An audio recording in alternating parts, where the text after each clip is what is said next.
Acclamons le Seigneur maintenant pour recevoir le serviteur de Dieu.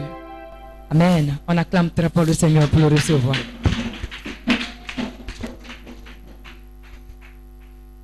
Alléluia.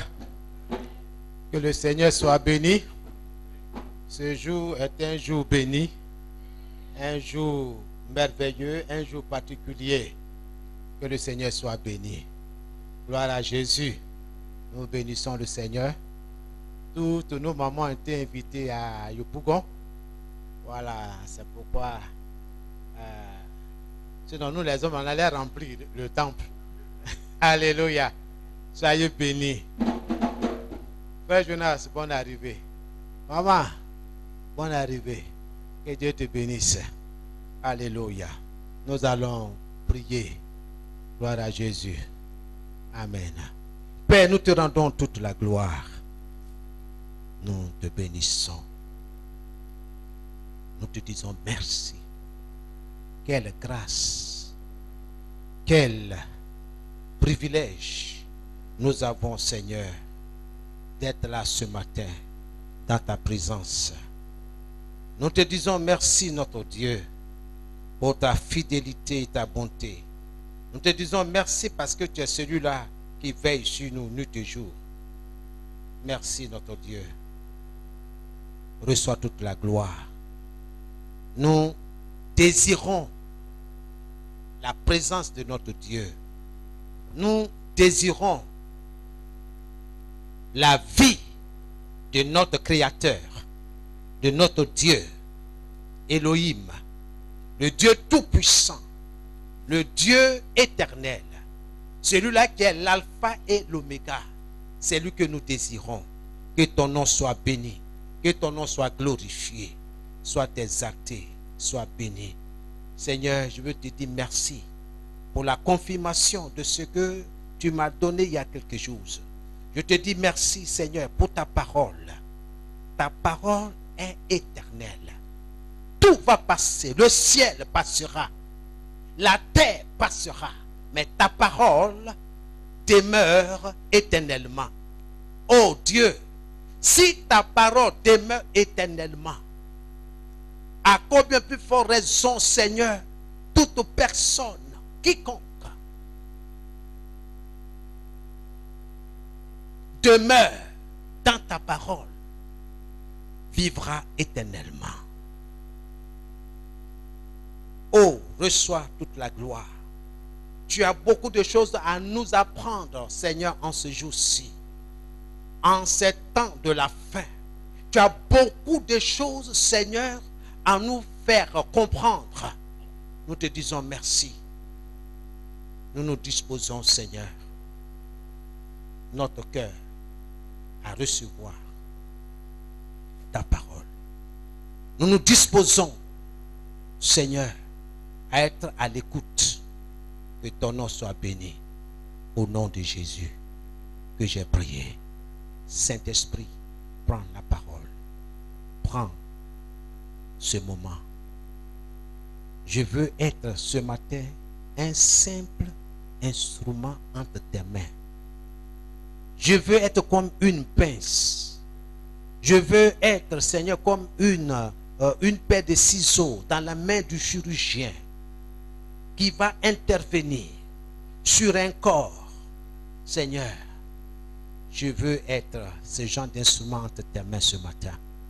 Que je m'efface et que toi, tu te fais entendre. Que ton nom soit béni. Je voudrais en ton nom bénir ton peuple ce matin. Que Dieu vous bénisse. Que Dieu bénisse vos familles respectives. Que Dieu bénisse vos activités. Que Dieu protège vos familles. Que Dieu soit votre protecteur. Et que Dieu vous élève. Soyez bénis. Et que la paix du Seigneur soit votre portion. Au nom de Jésus. Amen. Amen, amen. Que Dieu vous bénisse. Amen. Gloire à Jésus. Et je voudrais vous encourager.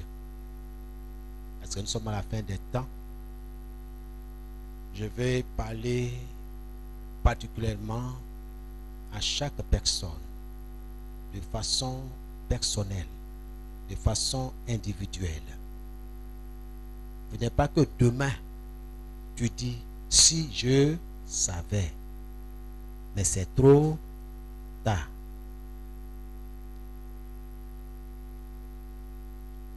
Ce que nous allons apprendre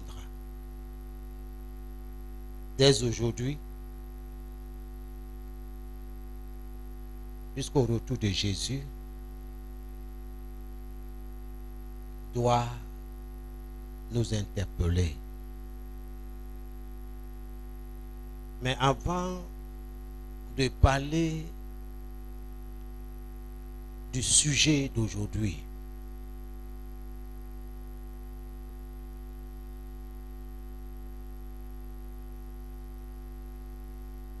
j'ose croire que vous lisez la Bible et vous plongez vos regards dans la parole. Mes amis, vous me suivez?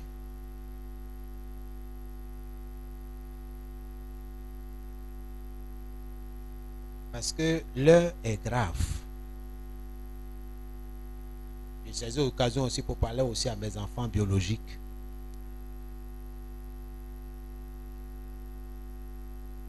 Il n'y a pas de différence.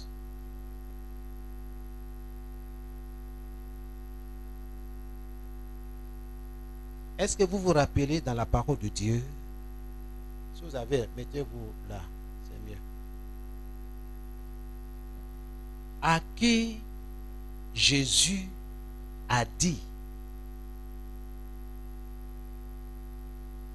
Sinon, qui sont ceux qui ont dit à Jésus, Seigneur, nous avons fait telle chose en ton nom. Nous avons opéré en ton nom. Je vous pose la question, selon vous, qui sont ces personnes-là qui ont dit au Seigneur, nous avons fait ceci en ton nom, nous avons fait cela en ton nom? Ça peut être qui, selon vous? Oui. Oui. Lui dit c'est les faux serviteurs. Il s'appelle les faux serviteurs. Oui. Ça peut être les chrétiens.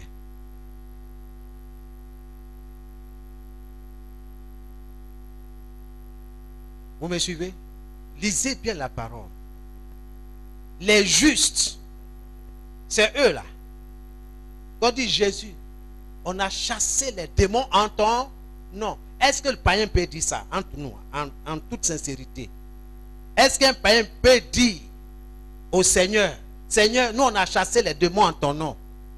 Nous, on a prié et les aveugles ont vu clair.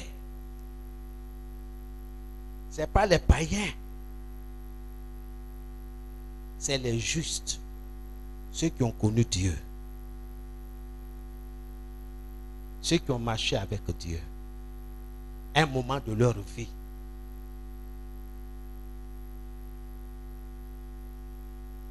Et puis tout est devenu noir autour d'eux. Ça, ces personnes-là, au dernier jour, Jésus leur dirait, je ne vous ai jamais connu. Pourquoi? Il dit, ouvriers d'iniquité. Ça veut dire qu'ils ont travaillé pour le mal.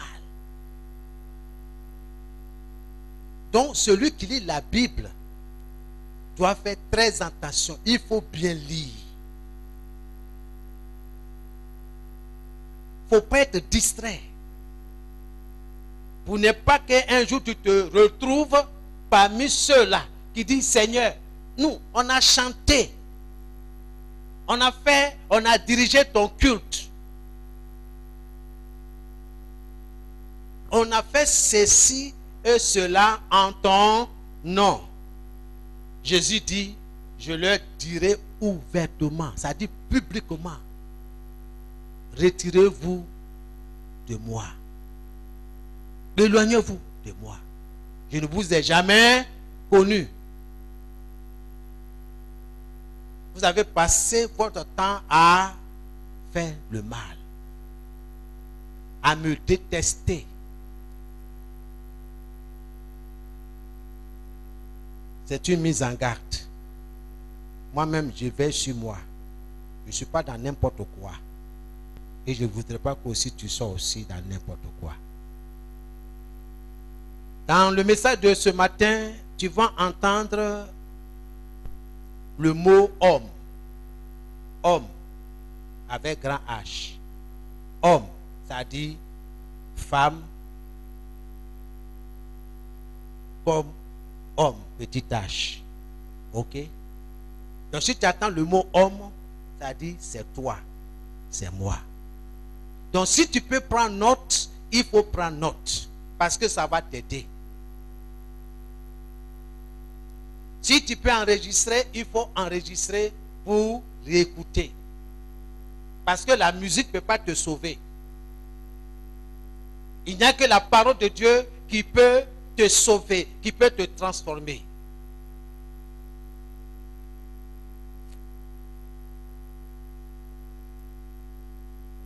Ce matin, nous allons parler de la parole de Dieu.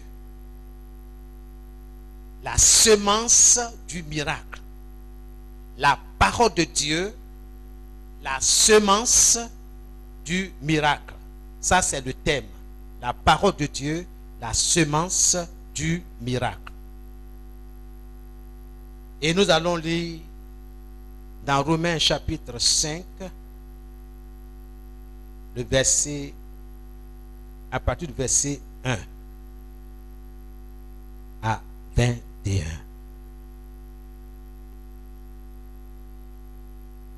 Romains 5, le verset 1 à 21.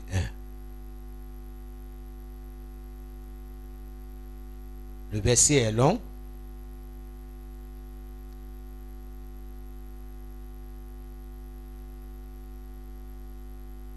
Et je vais vous demander de le lire à la maison, de le relire.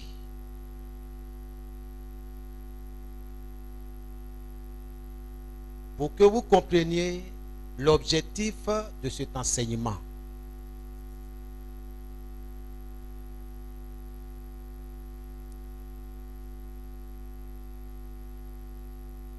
Quel est l'objectif de cet enseignement? 1. Le premier objectif, c'est de comprendre, de savoir qui tu es. Qui tu étais plutôt. Qui tu étais dans le cœur de Dieu. Dans l'esprit de Dieu. Qui tu étais. Mon frère, ma soeur. Fais tout ton effort pour chercher à comprendre, à savoir qui tu étais quand Dieu t'a créé. Comment est-ce qu'il t'a créé? Quel genre de personne tu étais?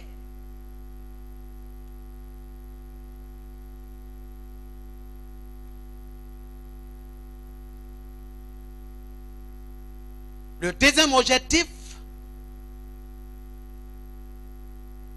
cherche à comprendre la raison principale de la venue de Jésus dans le monde. Cherche à comprendre, bien-aimé, pour ne pas que demain tu te retrouves en face de Jésus et qu'il te dise, je ne t'ai jamais connu. Cherche à comprendre. La raison principale, j'ai dit bien la raison principale de la venue de Jésus dans le monde. Jésus est venu dans le monde, pourquoi? Quel est le but?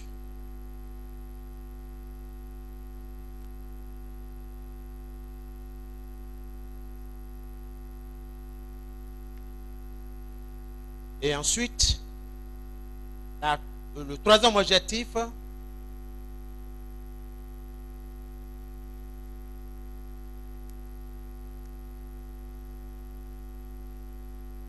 comprendre le but principal de Jésus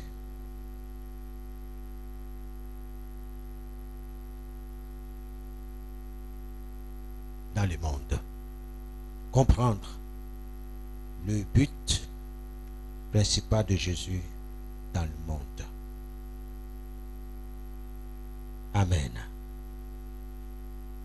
Ça va? Que Dieu vous bénisse. Au verset 1, je lis dans la parole de vie. Ou parole vivante pour d'autres. Oui, nous avons été rendus justes. Alléluia. Nous avons été rendus justes en croyant. Et maintenant, nous sommes en paix avec Dieu par notre Seigneur Jésus-Christ. nous croyons et par Jésus, nous pouvons nous approcher du Dieu d'amour en qui nous vivons maintenant. Et nous sommes fiers parce que nous espérons recevoir la gloire de Dieu. Bien plus, nous sommes fiers parce que nous souffrons. Nous le savons. La souffrance rend patient. Et quand quelqu'un est patient, il reste fidèle malgré les difficultés. Quelqu'un peut dire Amen?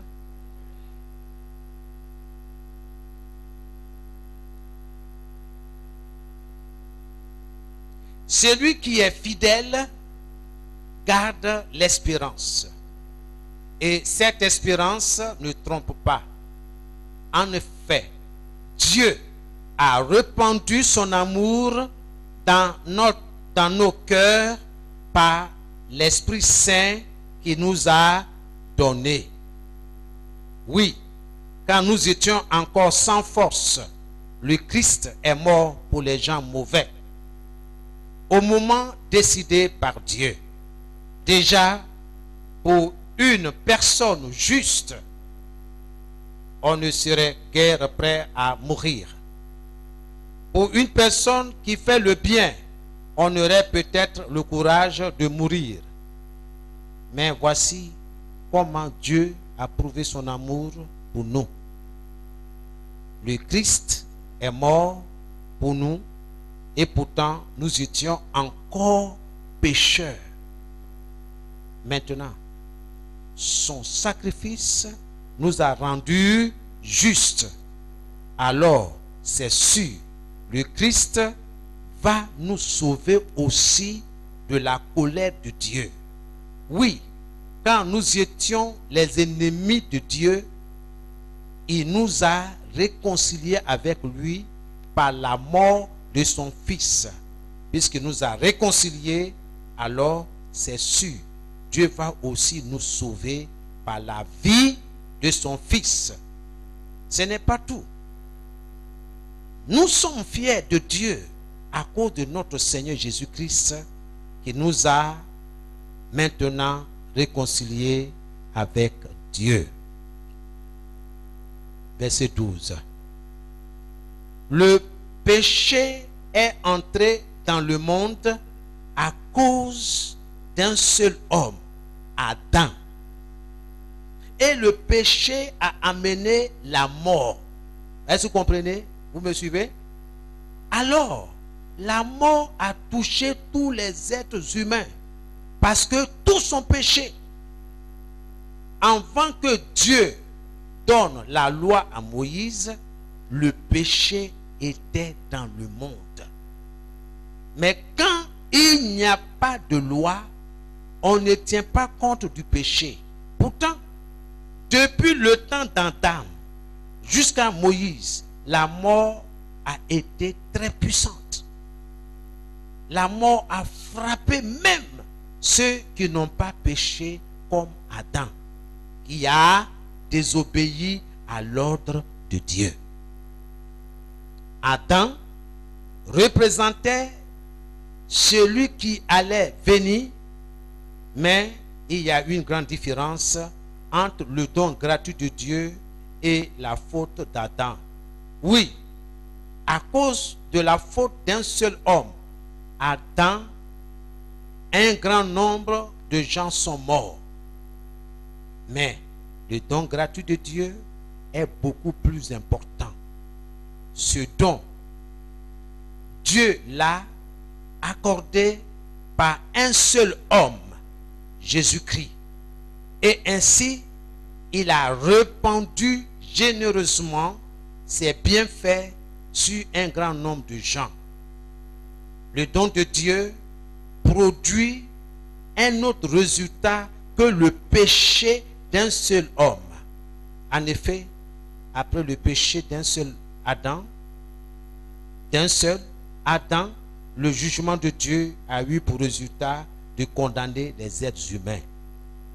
Au contraire, le don gratuit de Dieu a eu pour résultat de les rendre justes, malgré leurs nombreuses fautes. Oui, par un seul homme, par la faute d'un seul, la mort a frappé tout le monde. Mais par le seul Jésus-Christ, les êtres humains reçoivent beaucoup plus de Dieu. Il leur donne gratuitement ses bienfaits et il les rend justes. Par le Christ, ils vivront et ils seront rois avec lui. Alléluia. Par Jésus, tu vivras et tu seras roi avec lui. Voilà ce que la parole de Dieu dit. Tu dois comprendre qui tu étais.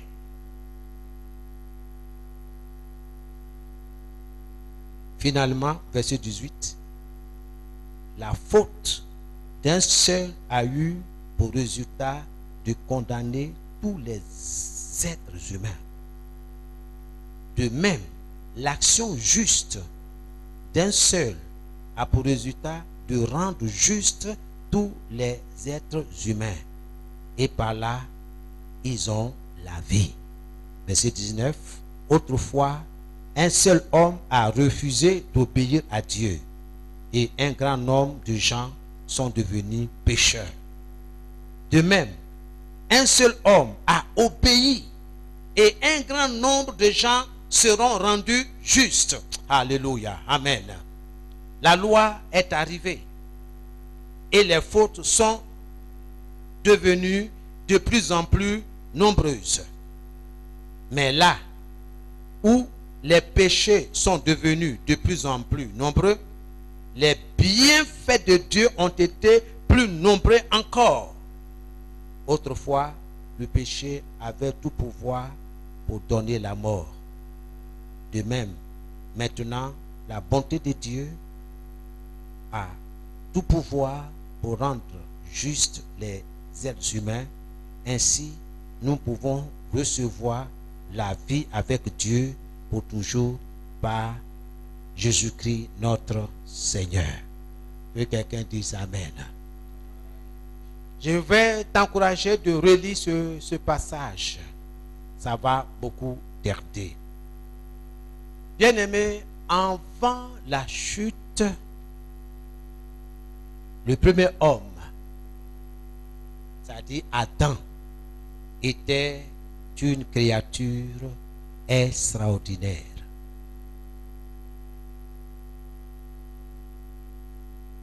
Adam était une créature extraordinaire.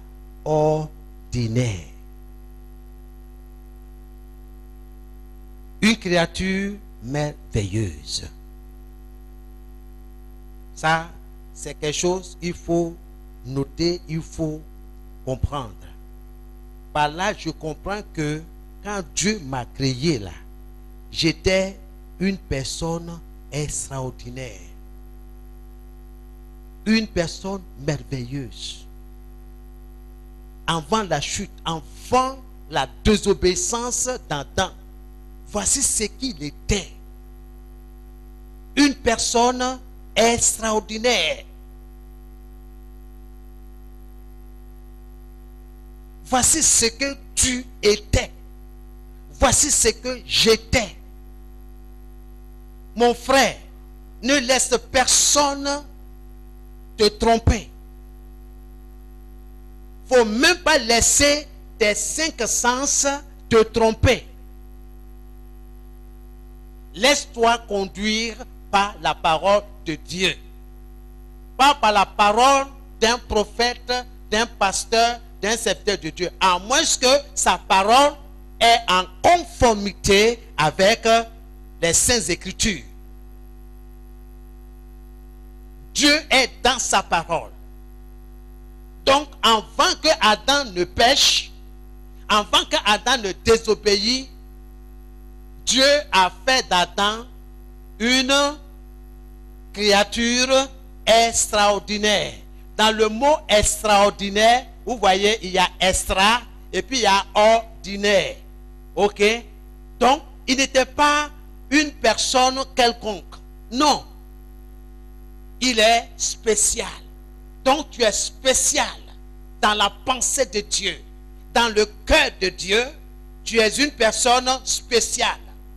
Quel que soit ce que le diable va te dire, quel que soit ce que tes yeux vont te révéler, vont te montrer, quel que soit ce que disent les faits et la réalité, tiens-toi sur ce que Dieu a dit. Tu es une personne extraordinaire. Tu es une personne merveilleuse. Ce que tu confesses, ce que tu dis, va avoir une influence sur toi.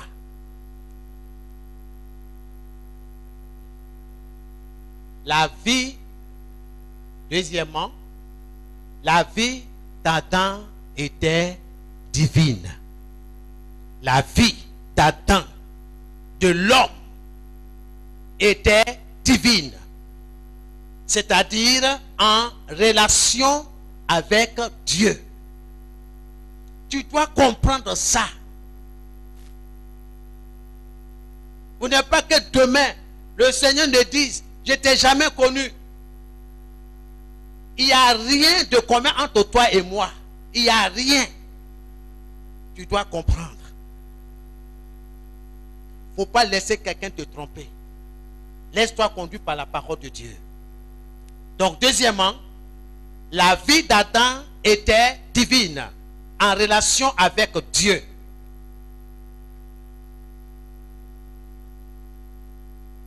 Trois, Dieu était sa vie, c'est-à-dire la vie d'Adam. Dieu était sa vie. Dieu était au centre de sa vie. C'est-à-dire si Adam en train de marcher, si Adam en train de faire quelque chose, c'est parce que Dieu était au centre de sa vie. Qu'est-ce qui faisait que Adam était une personne extraordinaire? C'est à cause de la vie de Dieu en lui. C'est parce que Dieu était au centre de sa vie. Est-ce que Dieu est au centre de ta vie? Tu dois comprendre qui tu étais, qui tu es. Il ne faut pas regarder la réalité. Tu dis, il y a des choses, je refuse d'accepter. Je veux que Dieu soit au centre de ma vie. Je veux que Dieu soit au centre de mon foyer. Je veux que Dieu soit au centre de mon travail. Je veux que Dieu soit au premier rang. Vous comprenez pourquoi quand Jésus a dit, si vous aimez vos parents plus que moi, vos enfants plus que moi, votre mari plus que moi, votre femme plus que moi, si vous me préférez, vous préférez les autres choses plus que moi, vous n'êtes pas digne d'être mes disciples. Bien-aimés, lisez la parole de Dieu. Hein? Lisez la Bible. Dieu n'a pas dit de ne pas aimer nos femmes. Dieu n'a pas dit de ne pas aimer nos enfants. Dieu n'a pas dit de ne pas aimer nos maris. Ce n'est pas ce qu'il dit. Il dit, avant toutes ces personnes-là, il faut que lui, Dieu-là, il soit au premier rang. Est-ce que tu comprends ça?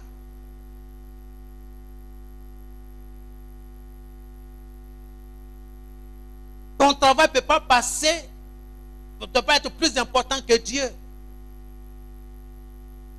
Nous sommes dans les derniers temps, c'est pourquoi je vous parle de ces choses. Tu dois comprendre qui tu étais. Quand tu sais qui tu es, tu sais comment tu marches. Ok? Amen. Ah, si quelqu'un est pauvre là, on sait comment le pauvre marche. On sait comment le pauvre parle. Mais un prince saoudien, ou bien un prince, n'est-ce pas, Arabie Saoudite vient. Mon ami, il sait comment il marche, non? Hein? Ah bon? Parce qu'il sait qui il est. Quand il parle avec autorité. Vrai ou faux? Mais quand on ne sait pas qui nous sommes, on nous mène ici, on nous mène là, on nous fait quoi, on nous fait boire n'importe quoi. Je refuse dans le nom de Jésus.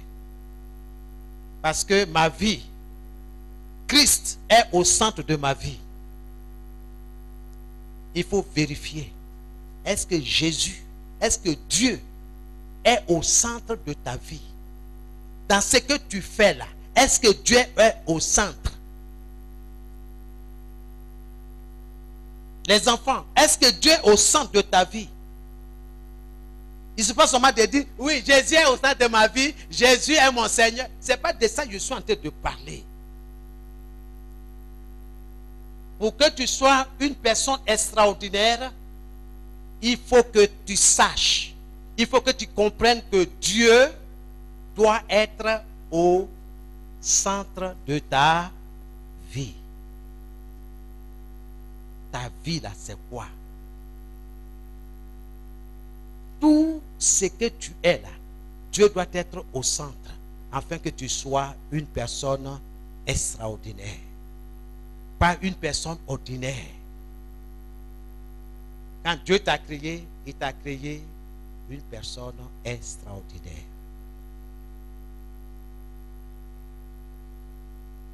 Dieu était sa lumière. Dieu était la lumière de l'homme. Voici l'information que moi j'ai reçue, dont moi j'ai écrit. Quand j'ai écrit, j'ai dit, Seigneur, éclaire-moi. Tu es ma lumière. Illumine mon esprit. Illumine mon cœur. Vous m'entendez parler de cœur. Vous m'entendez parler de l'esprit.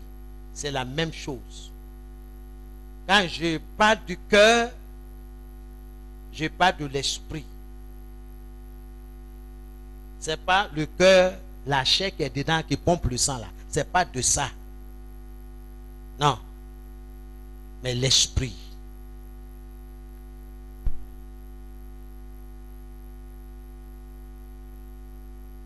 Tu es extraordinaire. Tu sais pourquoi est-ce que tu es une personne extraordinaire? Parce que Dieu est au centre de ta vie. Parce que Dieu est ta vie. Parce que Dieu est ta lumière. Il t'éclaire. Quand ton esprit est éclairé, tu deviens une personne extraordinaire. Mais avant d'aller plus loin, j'aimerais te dire ceci. Dieu vit dans le monde surnaturel. Écoutez-moi très bien. Dieu vit dans le surnaturel, dans le monde surnaturel. Quand vous entendez le mot surnaturel, ou non, vous voyez, il y a deux choses. Il y a le mot sur et puis il y a le mot naturel. Toi et moi, nous vivons dans le monde naturel.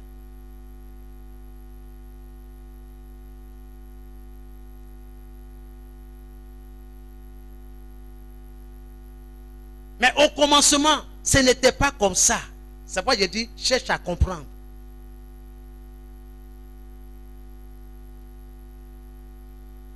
Pour être extraordinaire, ça dit il faut vivre dans le monde surnaturel, dans le monde de Dieu.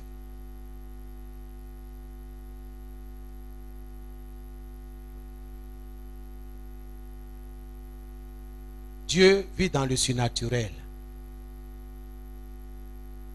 C'est pourquoi les choses du monde surnaturel, là, ça nous étonne. Quelqu'un qui est aveugle, depuis sa naissance, et puis un coup, par la parole de Dieu, on dit, sois guéri, reçois la guérison. Et puis, ses yeux s'ouvrent. Ce n'est pas extraordinaire. Est-ce qu'on dit que c'est ordinaire? On dit non. C'est merveilleux. C'est extraordinaire. Ça, c'est le surnaturel de Dieu qui intervient. Quand Dieu t'a créé, c'est dans ce monde-là qu'il t'a mis. C'est dans ce monde-là qu'il t'a mis. Quoi que tu sois dans le monde physique, dans le monde naturel, mais tu es un homme extraordinaire. L'homme a vécu en roi dans le jardin d'Éden. Si vous regardez bien, l'homme a vécu en roi dans le jardin d'Éden. Toute la création de Dieu lui était soumise. Toute la création de Dieu était sous sa domination. Regardez bien. Dieu dit, faisons l'homme à selon notre ressemblance, qu'il domine. Qu'il domine. Alléluia. Donc toute la création était sous la domination de l'homme.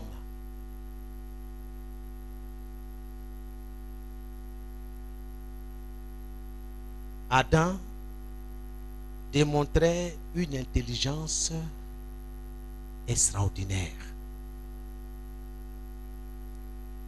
Adam, lui seul, il a nommé tous les animaux. Tous les animaux. Aujourd'hui, là même, si on t'appelle pour nommer tous les animaux, là, demain, on va venir te trouver, n'est-ce pas? Tu vas dire, bon, c'est bon, aujourd'hui, là, bon, on va se reposer. Mais Adam, à lui seul, il a nommé tous les animaux. Tous les animaux lui étaient soumis. Même ceux que nous connaissons aujourd'hui, les plus sauvages, les plus féroces. Le lion, la panthère, le léopard, l'hippopotame. Tous ces animaux étaient soumis à Adam.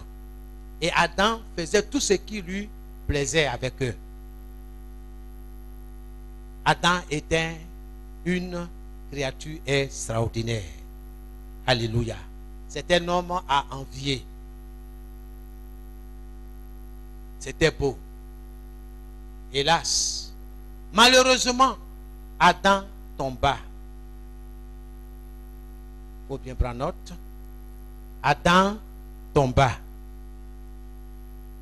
De l'extraordinaire, il devint ordinaire. Cherche à comprendre. De l'extraordinaire qu'il était, il devint ordinaire.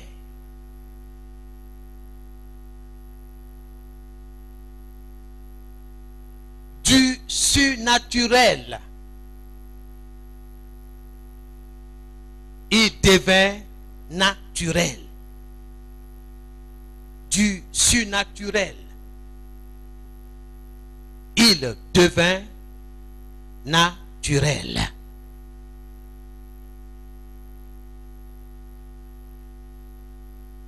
Alléluia. Amen. Cet homme extraordinaire, cet homme fort, cet homme remarquable, cet homme qui opérait dans le surnaturel, dans le monde de Dieu, avec la force de Dieu, avec l'esprit de Dieu, cet homme devint naturel, c'est-à-dire un simple homme.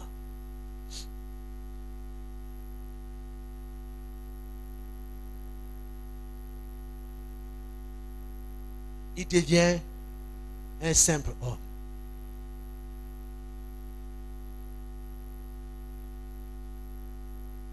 La Bible déclare dans Romains 5:12, c'est pourquoi, comme par un seul homme, le péché est entré dans le monde, et par le péché, la mort.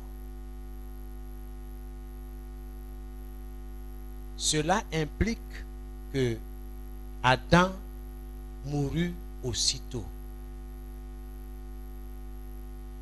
qu'il ait commis le péché de la désobéissance. Écoutez-moi très bien. Dès l'instant que Adam a désobéi aux ordres de Dieu, Adam mourut sur le champ. Adam est mort sur le champ. Je vais aller très lentement pour que tu comprennes. Dans le jardin d'Éden, Adam était une personne extraordinaire. Il faisait des choses extraordinaires, des choses impensables, imaginables, qui dépassent toute compréhension humaine. Des choses extraordinaires. Il dit au lion, tais-toi.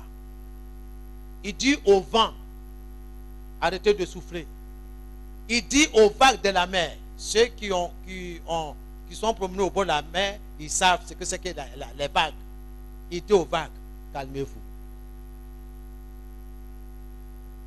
Il avait ce pouvoir-là en lui. Ok, vous me suivez?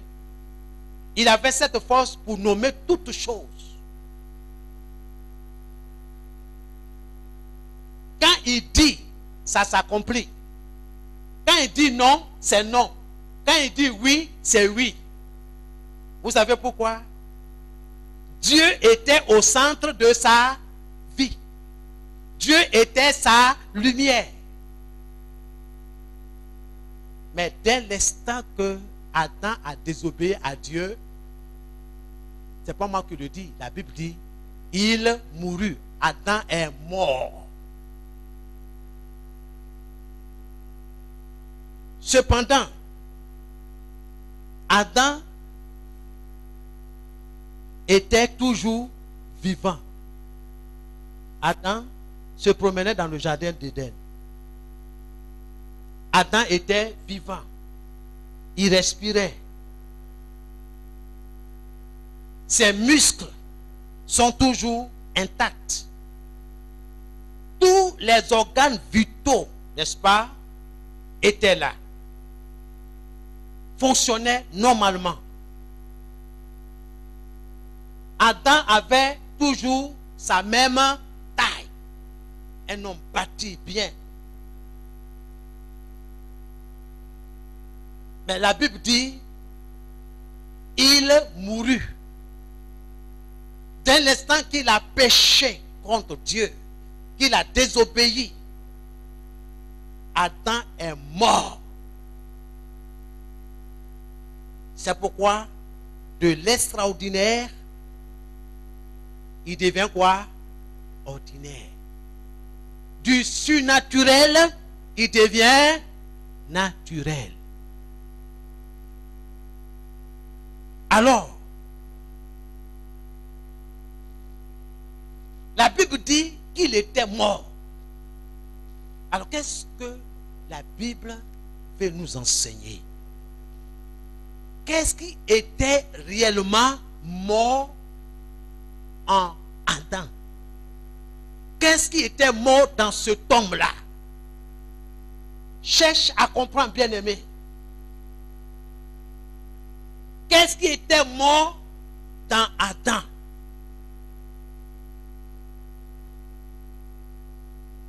Ce qui était réellement mort en Adam n'était que le surnaturel. Ce qui est mort dans Adam, c'est le surnaturel en lui. C'était le surnaturel en lui qui mourut. Ce qui était l'extraordinaire,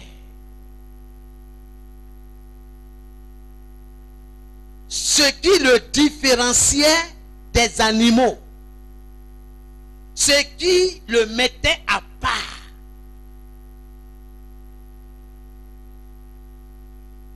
C'est le surnaturel.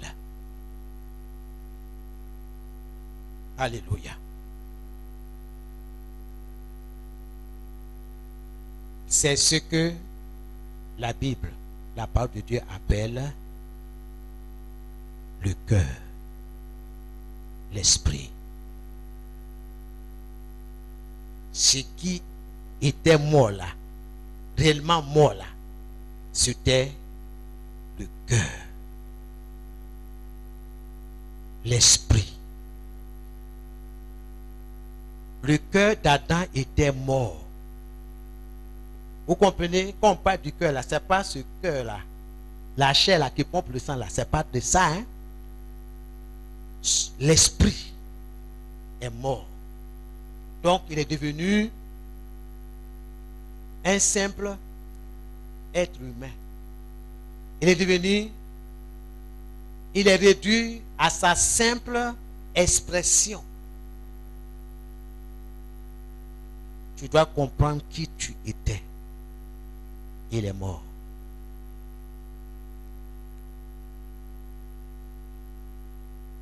Naturellement, l'homme est composé de 3 grandes parties, à savoir l'esprit, l'âme et le corps.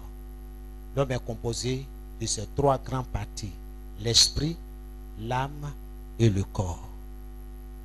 Lors de sa chute, l'esprit de l'homme mourut. Quand l'homme a désobéi à Dieu, son esprit mourut. Son esprit est mort. Donc, il ne peut plus opérer dans le monde de Dieu. Il ne peut plus opérer dans le surnaturel.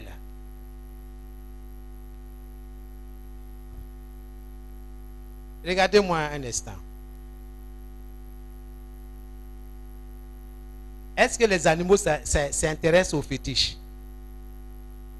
À la magie? Hein? Mais qui s'intéresse à ces choses-là? Ce sont les hommes. Mais vous savez pourquoi? Que tu veux ou que tu ne veux pas, l'homme, il est toujours à la recherche de quelque chose qu'il a perdu. C'est-à-dire le surnaturel. C'est pourquoi quand on dit un dynamori ou bien un bokonon ou bien un féticheur qui est quelque part là, qui veut faire. Il y a des gens qui vont venir, ah, il m'a voir ce qu'il fait, c'est pas vrai? Est-ce qu'on l'a invité? Mais il y a quelque chose dans l'homme qui le pousse à aller vers ces choses-là. Parce que l'homme veut retrouver sa position d'avant. Tu as été appelé à opérer dans le surnaturel. C'est pourquoi il ne faut pas rester dans les petites choses. On va aller là-bas. C'est pourquoi je parle la parole de Dieu, la sémence du miracle. Je parle de ces choses-là pour que vous compreniez, lorsque nous allons avancer, tu puisses comprendre de quoi il s'agit. Que Dieu vous bénisse. Alléluia. L'homme perdit ses caractéristiques surnaturelles. L'homme a perdu les traits surnaturels qu'il avait, que Dieu lui avait donné. Il a perdu ça quand il a désobéi aux ordres de Dieu. Rendons grâce à Dieu pour son remède divin en Jésus. L'homme a perdu. L'homme est coupé d'avec Dieu. L'homme n'opère plus dans le royaume de Dieu, dans le surnaturel de Dieu. L'homme a perdu. Et dès ce temps, l'homme aussi, il est perdu. Sa vie n'a aucun sens. Ce surnaturel-là, il faut que tu le retrouves. Il faut que tu reviennes à ça. C'est pourquoi tu dois comprendre qui tu étais.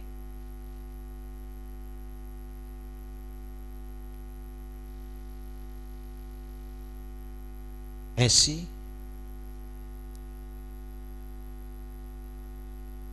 le premier Adam,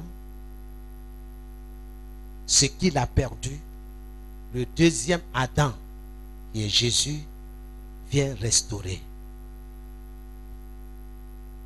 Je le répète, le premier Adam a perdu le surnaturel, l'extraordinaire.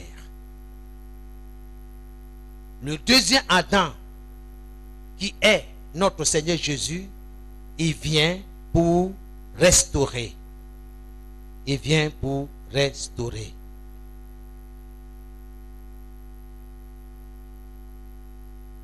Premier point. L'esprit mort peut donc être ramené à la vie. L'esprit mort peut être ramené à la vie. L'esprit mort. Mon esprit qui est mort à cause de ma désobéissance, à cause de mes offenses à Dieu. Mon esprit qui est mort, qui est séparé d'avec Dieu, peut être ramené à la vie.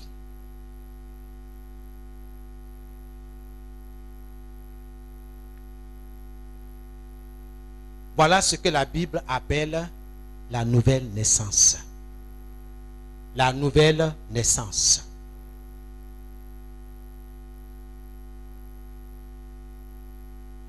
Quelqu'un me suit? La nouvelle naissance. L'esprit mort peut être ramené à la vie. C'est ce que la Bible appelle la nouvelle naissance. Donc, il ne faut pas dire, je vais à l'église. Je fais ceci à l'église. Je fais ceci à l'église. Est-ce que tu es vivant pour Dieu? Tu peux te maquiller. Tu peux mettre cravate. Tu peux mettre tout ce que tu veux.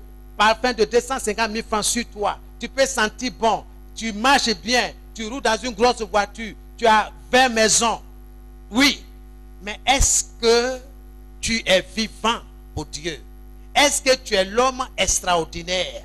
Est-ce que tu es l'homme qui opère dans le surnaturel? C'est la question qui t'est posée. C'est pourquoi je dis cherche à comprendre et à savoir qui tu étais.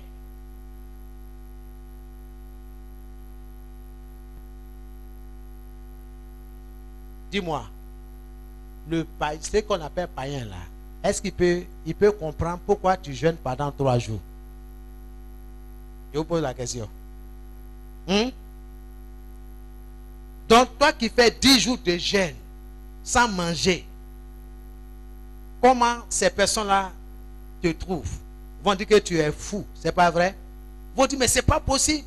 Un homme va rester pendant une semaine sans manger. Non, non, non, c'est pas possible.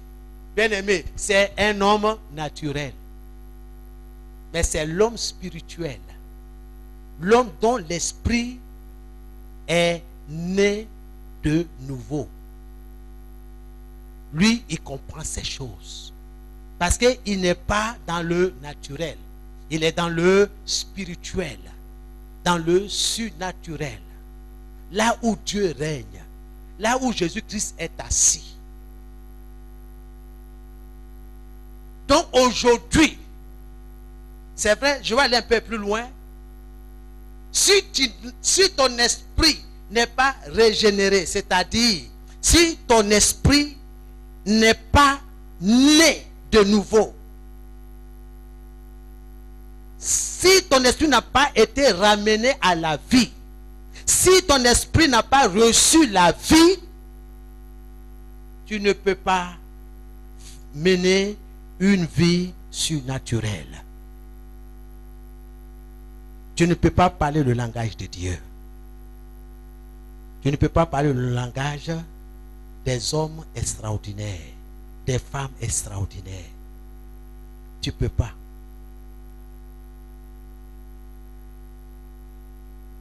C'est pourquoi Jésus dit, il faut que vous naissiez de nouveau. Si tu veux voir le royaume de Dieu, il faut naître de nouveau. Il ne peut pas de naissance physique. Mais l'esprit qui est mort là, il faut lui donner la vie. Toi, tu ne peux pas lui donner cette vie-là. Il n'y a qu'une seule personne qui peut donner la vie à ton esprit. Qui peut dire, reçois la vie. C'est Jésus. C'est lui le deuxième Adam, nous dit la Bible. Il vient pour restaurer. Il vient pour restaurer ton esprit. Pour ceux qui ont fait l'étude biblique, comment être sauvé, nous avons appris dans nos échanges que quand Dieu vient rencontrer l'homme, ce n'est pas sur la pelouse, ce n'est pas sur du gazon. Quand l'esprit de notre Père Céleste, quand l'esprit de notre Seigneur Jésus vient à ta rencontre, vient te croiser, vient communier avec toi, il ne s'assoit pas n'importe où en toi. Cherche à comprendre ce que la parole de Dieu est en train de dire.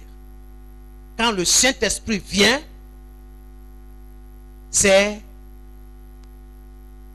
dans sa maison, c'est dans ton esprit, c'est dans ton cœur qui vient s'asseoir. C'est à ton cœur que le Seigneur frappe. Il dit, voici, je me tiens à la porte et je frappe. Il frappe à ton cœur, à ton esprit. Si tu ouvres ton esprit, il va entrer. Et quand le Seigneur entre, il est quoi? Il est ta lumière. Il est quoi? Il est ta force. Il est ton extraordinaire. Il est ton surnaturel. Je puis tout par celui qui me fortifie. Christ en toi, c'est l'espérance de la gloire. Christ en toi, c'est la santé. Christ en toi, c'est la paix. Christ en moi, c'est la joie. La maladie peut toucher mon corps. Mais mon esprit, quand il est transformé, quand il est changé par la puissance du Saint-Esprit, par la parole de Dieu, alors je deviens un homme extraordinaire. Je commande. Jésus sur la terre est un homme extraordinaire. Vous vous rappelez, quand la tempête s'est soulevée, il dormait en arrière de la barque. Vous vous rappelez de l'épisode? Les disciples étaient des hommes naturels. Ils sont en formation. Ils ont essayé tout. L'eau remplissait la barque. Ils ont essayé de vider. Mais il n'y a pas d'amélioration. C'est maintenant qu'ils se sont souvenus qu'il y avait quelqu'un qui n'est pas comme eux. Parce que cet homme-là, il est extraordinaire. Ils l'ont vu opérer des choses incroyables. Ils sont tournés vers lui. Ah, maître, réveille-toi. On est en danger. Nous allons mourir. On va se noyer. Jésus s'est levé. Ce n'est pas une petite affaire, hein? Ce n'est pas une petite tempête. Il s'est levé. Il n'a pas grondé les disciples. On ne dort pas dans la présence de Dieu.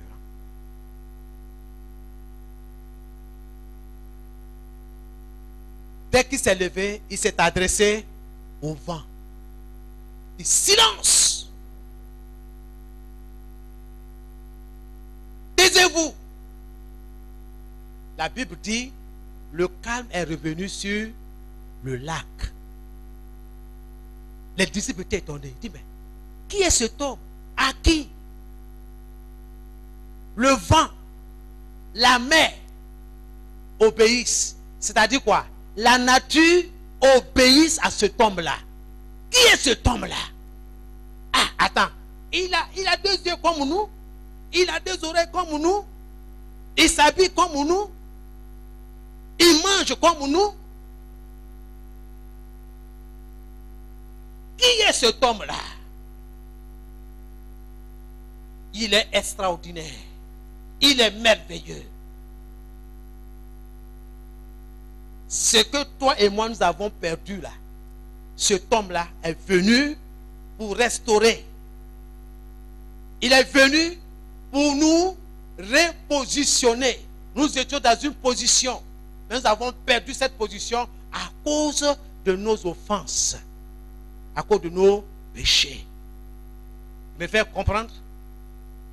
Et Jésus est venu pour montrer à toi et à moi, pour montrer à l'homme que voici ce que tu étais et voici ce que tu es supposé faire.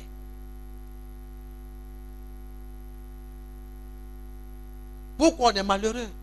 Pourquoi on n'arrive pas? Est-ce que notre esprit est né de nouveau?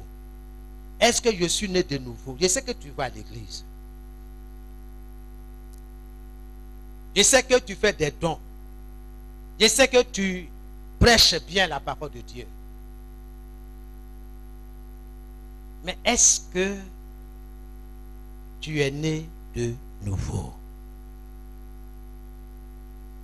La nouvelle naissance, c'est le plus grand miracle qu'un homme peut expérimenter sur la terre. La nouvelle naissance, là, c'est le plus grand miracle, parmi tous les miracles. La nouvelle naissance est le plus grand miracle qu'un homme peut expérimenter sur la terre. Vous comprenez? Quand un pécheur se repent, se tourne vers Dieu, la Bible dit quoi? La Bible dit, il y a de la joie au ciel. Ah, cet homme va opérer dans le monde de Dieu maintenant. Cette femme va opérer dans le royaume de Dieu maintenant. Oui. Grâce à quelqu'un, grâce à Jésus, on verra tout cela. C'est pourquoi je parle de la parole de Dieu, la sémence du miracle. La parole de Dieu, la sémence du miracle. Il faut que tu aies la parole de Dieu. Il faut que tu aies cette sémence-là pour que le miracle se produise dans ta vie. Il ne faut pas dire, je suis chrétien, je vais à l'église. Non, non, non, non. Il faut que tu sortes de là. Est-ce que je suis né de nouveau? Est-ce que mon esprit là a été transformé par la parole de Dieu, par la puissance du Saint-Esprit? Le Saint-Esprit, il est là. Hein? Regardez dans 1 Corinthiens chapitre 6, le verset 19 et le verset 20. La Bible dit quoi? Ne savez-vous pas que votre corps est le temple du Saint-Esprit? Alléluia. Il dit, ne savez pas que votre corps là est la maison de Dieu en esprit, que vous avez reçu de Dieu, et que vous ne vous appartenez point à vous-même. Glorifiez donc Dieu dans votre corps qui appartient à Dieu. Glorifiez Dieu dans votre corps et dans votre esprit. Il n'a pas dit dans votre âme. Il dit dans votre esprit. Faites tout pour que ton esprit renaisse, soit changé, transformé par la parole de Dieu. Alléluia. Amen. Et on va terminer en disant ceci. C'est une renaissance surnaturelle. C'est une renaissance dans le surnaturel. La nouvelle naissance, bien sûr. C'est une renaissance dans le surnaturel, dans l'aptitude de posséder la vie de Dieu, dans la capacité légale de posséder la vie de Dieu, dans le droit légal de posséder la vie de Dieu. C'est une renaissance dans le surnaturel, dans la capacité de posséder la vie de Dieu. C'est ça. Quand quelqu'un est né de nouveau, il a la capacité de posséder la vie de Dieu. Quand quelqu'un est né de nouveau, ça dit il a la vie de Dieu en lui. Est-ce que tu as la vie de Dieu en toi? Je sais que tu vas à l'église. Je sais que tu appartiens à une grande communauté. Est-ce que tu as la vie de Dieu?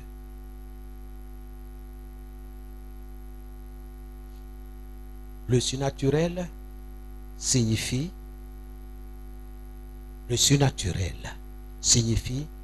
qu'il est supérieur aux lois de la nature. Le surnaturel signifie qu'il est supérieur aux lois de la nature. Le surnaturel signifie qu'il est extraordinaire. Qui est extraordinaire. Qui sort de l'ordinaire. Qui sort du naturel. C'est ça le surnaturel. C'est là-bas que Dieu t'a placé. Tu es une femme surnaturelle, une femme extraordinaire. Gloire à Jésus. Gloire à Jésus. Qui a vu un singe fabriquer une radio?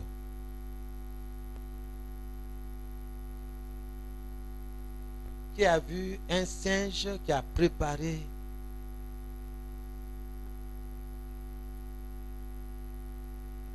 quelle sauce tu aimes? Sauce graine. Aïe placali. Qui a vu un singe faire cela?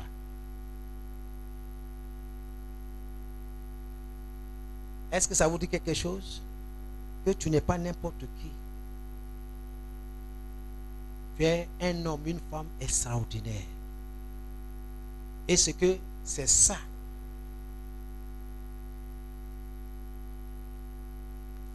qui était perdu. L'extraordinaire, le surnaturel, l'homme l'a perdu à cause de sa désobéissance à Dieu. De l'extraordinaire, il est devenu ordinaire, simple. Du surnaturel, il est descendu. Donc, il faut retourner où tu étais. Ça dépend de toi. Ça ne dépend pas de ton pasteur. Ça ne dépend pas de ton mari, ni de tes enfants, ni de ta femme. Ça dépend de toi. C'est pourquoi Jésus dit, venez à moi. Jésus dit, venez à moi. Vous tous qui êtes fatigués, vous tous qui avez perdu cette position, venez à moi. Je suis le chemin, la vérité et la vie. Je vais vous communiquer la vie. Je suis la résurrection. Je vais ramener votre esprit qui est mort à la vie. C'est ça qu'il faut demander à Dieu. Seigneur, ressuscite mon esprit. Seigneur, je veux retourner là où j'étais. Le surnaturel. Le monde de Dieu. Je veux retourner là où Dieu m'a placé. L'ennemi ne veut pas que j'enseigne cela. C'est vrai que depuis 2 semaines, c'est attaque sur attaque, maladie sur maladie. C'est hier, Dieu m'a donné la confirmation de ce que je dois poursuivre ça. J'étais là, le pasteur en train de parler, c'est même pas. Lui-même, il ne s'attendait pas même que j'allais venir à sa réunion. J'ai dit, j'allais me reposer. La réunion, c'est à 15h. J'ai dit, à 16h, je vais me rendre. Je vais marcher un peu. Lui-même, il est venu me voir à la maison, il a vu mon état. Mais je lui ai promis que je serai à la réunion. 16 heures arrivé, bien aimé, Dieu là, il n'est pas notre camarade. Hein? Ce que tu dis là, il entend et il fait. 16 heures, mes yeux étaient ouverts. J'étais encore sur le lit. Et il y a une voix qui me dit, non, écoute, tu ne vois pas comment tu... Effectivement, si tu m'as, je transpire. Ça chauffe dedans. Je dis, bon, vraiment la fièvre là, c'est bon. Je vais envoyer un texto au pasteur pour m'excuser.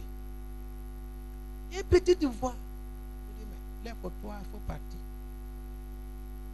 Petite voix, hein. Mais la première voix là, elle est comme, j'ai dit toutes sortes de justifications. J'ai dit non, il faut que je parte.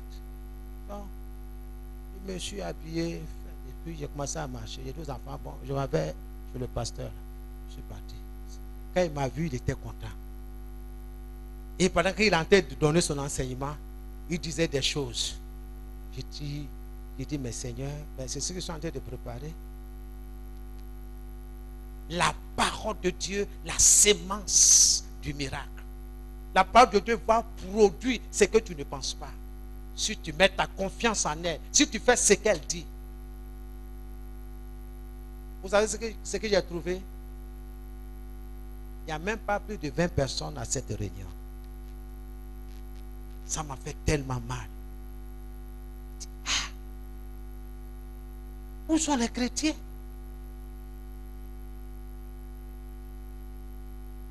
Et Dieu dit, nous sommes à la fin des temps. Ceux qui auront compris, ils vont marcher dans l'obéissance, dans la compréhension de la parole. Mais ceux qui n'ont pas la parole là, ils vont marcher comme ça. On dit, ils vont partir. On dit à ceux-ci, ils sont là-bas. Ça dit, ils n'ont pas de but. Regardez, nous sommes dans les derniers temps.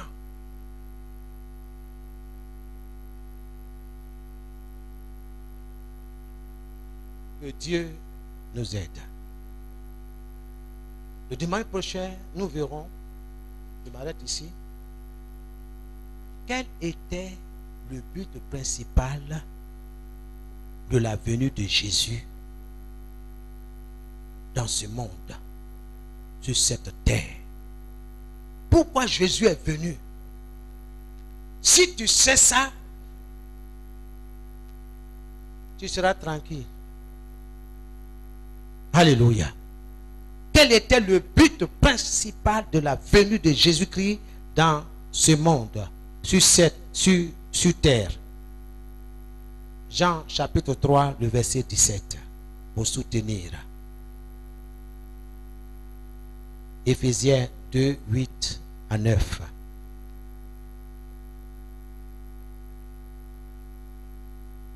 Hébreux 9, 22, 24, 28. Hébreux 9, verset 22, 24 et 22, 26,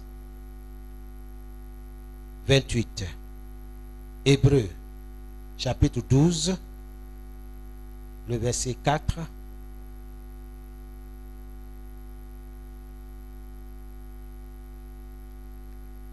à 22. Le verset 4 à 22. 1 Corinthiens 6, 11. 1 Corinthiens 6, 11. 1 Jean 3, 5. 1 Jean 3, 5. Éphésiens, c'est le dernier. Éphésiens 2, le verset 1 à 3. 5 à 10 et 13. Éphésiens chapitre 2, le verset 1 à 3, le verset 5 à 10, le verset 13. Merci Seigneur. Amen. Tu vas prier. Tu connais ce que tu étais. Tu étais un homme, une femme extraordinaire qui vit dans le surnaturel de Dieu. Doué d'une grande intelligence. Dis à Dieu, Seigneur, donne vie à mon esprit. Parle à Dieu. Dans tout ce que tu as entendu, parle à Dieu.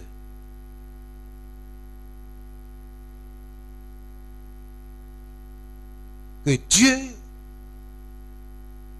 fasse renaître ton esprit. Ce qui fait de toi un homme, une femme extraordinaire, doué, capable de grandes choses. Oui, Seigneur, je désire ce matin être renouvelé. Mon esprit a besoin d'être transformé. Communique au Seigneur la vie à mon esprit. La vie à mon esprit. Par ta parole. Par la puissance du Saint-Esprit. Seigneur, fais-moi renaître. Fais-moi naître de nouveau. Par la puissance de ta parole. Par le Saint-Esprit. Mon esprit ce matin a besoin d'être né de nouveau. J'ai besoin d'être né de nouveau. Seigneur, j'ai besoin de toi.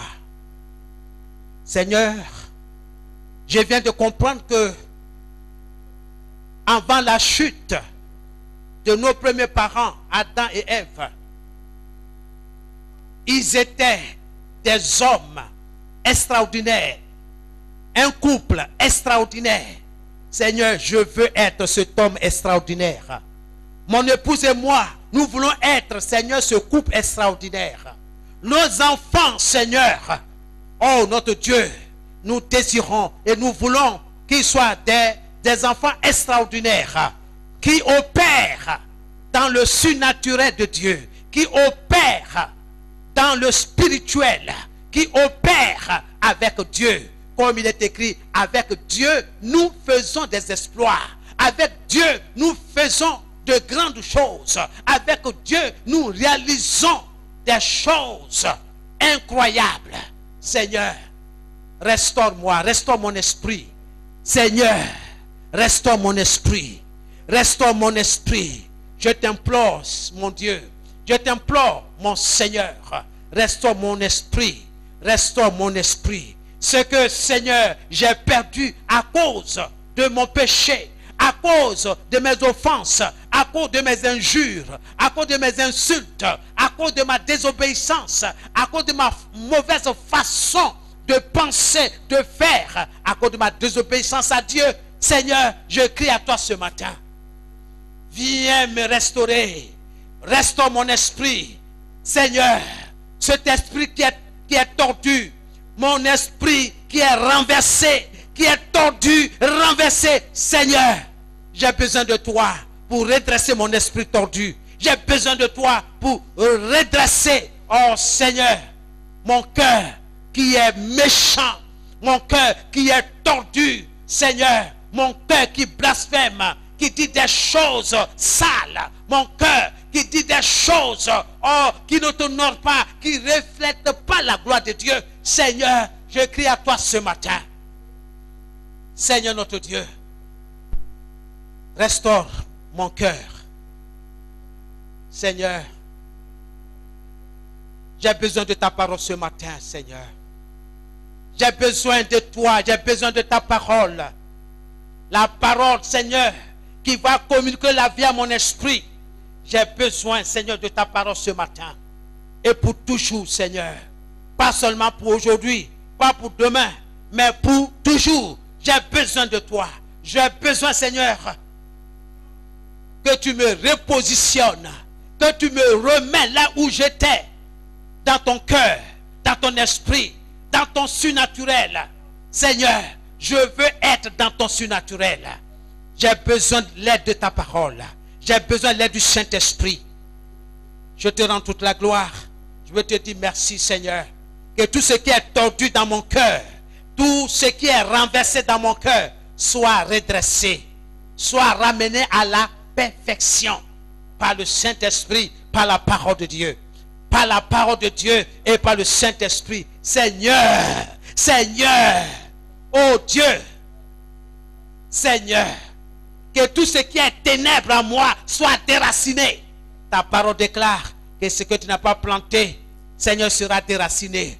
Seigneur, tout ce qui est tordu dans mon foyer, Seigneur, soit redressé. Tout ce qui est tordu dans la vie de mes enfants, soit redressé. Tout ce qui est tordu dans leurs pensées, dans leur esprit, dans leur cœur, Seigneur, soit redressé. Au nom de Jésus. Au nom de Dieu. Mon frère, ouvre la bouche. Parle à Dieu. Parle à Dieu. Parle à Dieu. Crie à Dieu, Seigneur. Redresse tout ce qui est tordu. Dieu sait. Il connaît ton cœur. Il connaît ton esprit. Demande la nouvelle naissance. Seigneur, je veux naître de nouveau.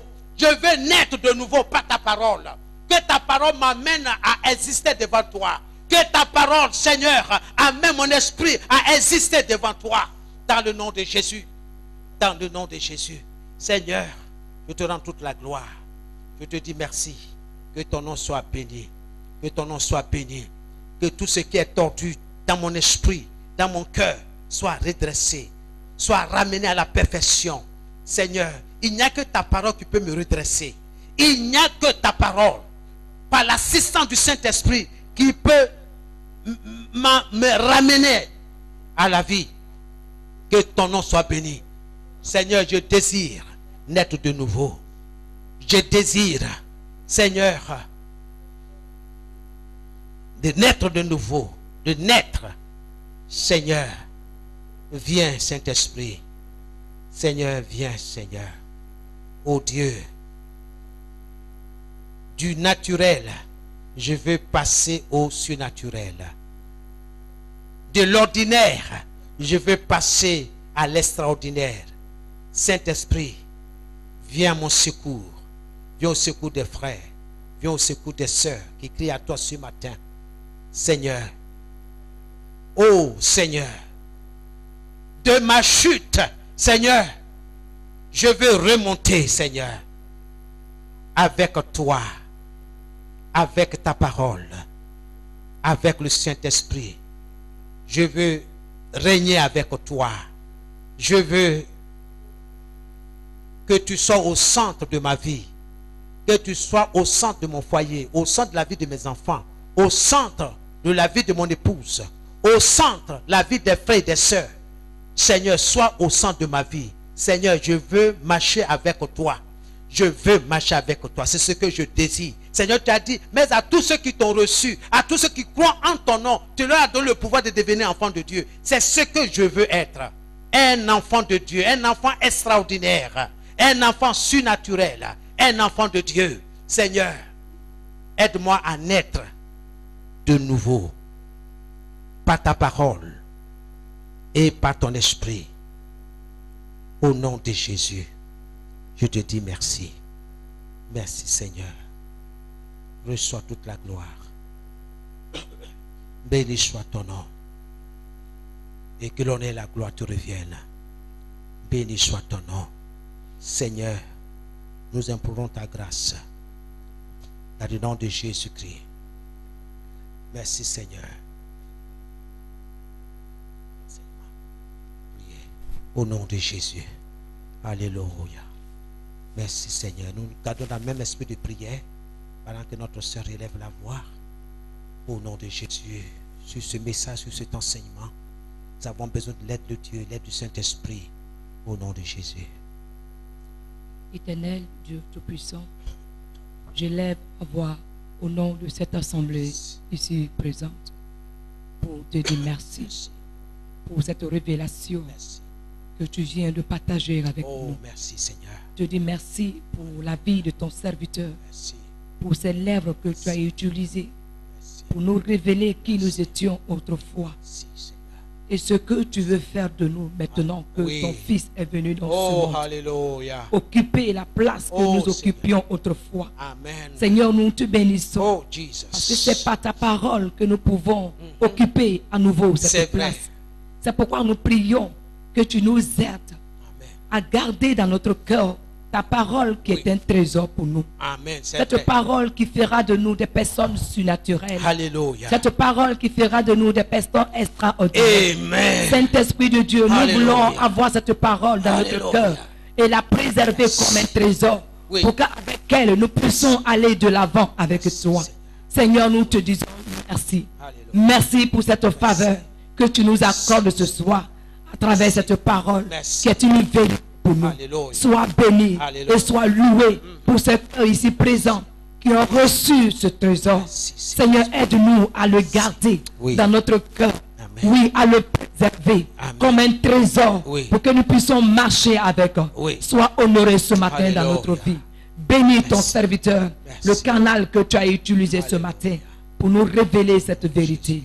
Que l'honneur et que la gloire te reviennent dans le nom précieux de Jésus que nous avons prié. Amen. Amen. Alléluia. Amen. Tu vas acclamer très fort le Seigneur Jésus pour son serviteur. Amen. Alléluia. Bien-aimé, tu vas maintenant prendre ton offrande et tu vas la bénir. Après, le pasteur va prier. Nous prions.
Abasimi abana, abasimi abana, abasimi abana, abana, abana, abana, abasimi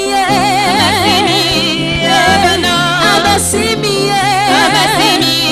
abana, abasimi abasimi abana, abana, abana, abana.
Amen. Nos offrandes sont bénies. Nous chantons notre hymne avec le groupe musical. Car je construis un peuple plein de puissance et je bâtis une armée de louanges qui ira travers le pays par mon esprit et glorifiera précieux nom, car je construis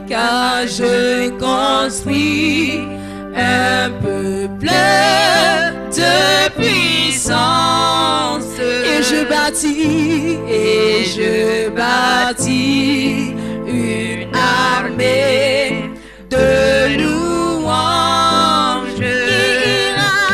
qui ira travers le pays par mon esprit, et glorifiera mon précieux nom, et glorifiera mon précieux nom.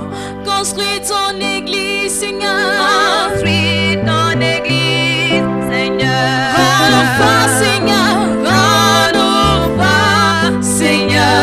Oui, rends-nous un en ton fils, en ton fils. Unis-nous,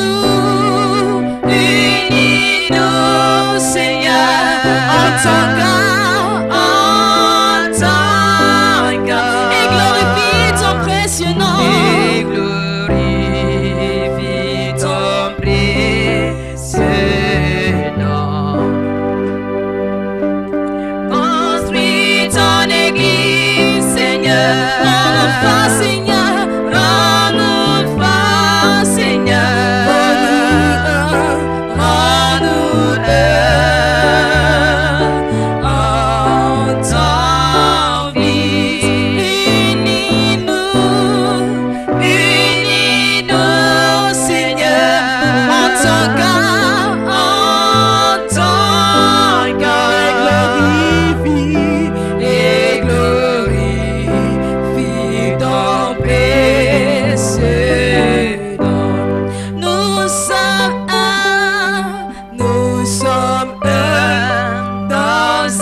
Nous te rendons toute la gloire, nous te bénissons, te levons, te disons merci pour ta parole. Merci d'avoir fait de nous, Seigneur, de merveilleuses créatures, des créatures extraordinaires, des personnes extraordinaires, Seigneur, surnaturel. Que ton nom soit béni. Merci de redonner la vie à notre esprit. Seigneur, merci de ce que tu nous repositionnes en Christ. Merci pour tes enfants. Nous te confions toutes nos mamans qui sont en déplacement en ce jour à Yopougon, Seigneur, où elles sont invitées par leurs sœurs. Que ton nom soit béni. Seigneur, permets qu'au cours de cette semaine, nous réfléchissions, Seigneur, profondément sur chaque mot, sur ce que nous avons entendu ce matin. Nous croyons que la parole de Dieu, la sémence du miracle, Seigneur, fera son effet dans notre vie par la puissance du Saint-Esprit qui agit en nous. Que cette semaine soit bénie au nom de Jésus que nous avons prié. Amen et Amen. Que Dieu vous bénisse.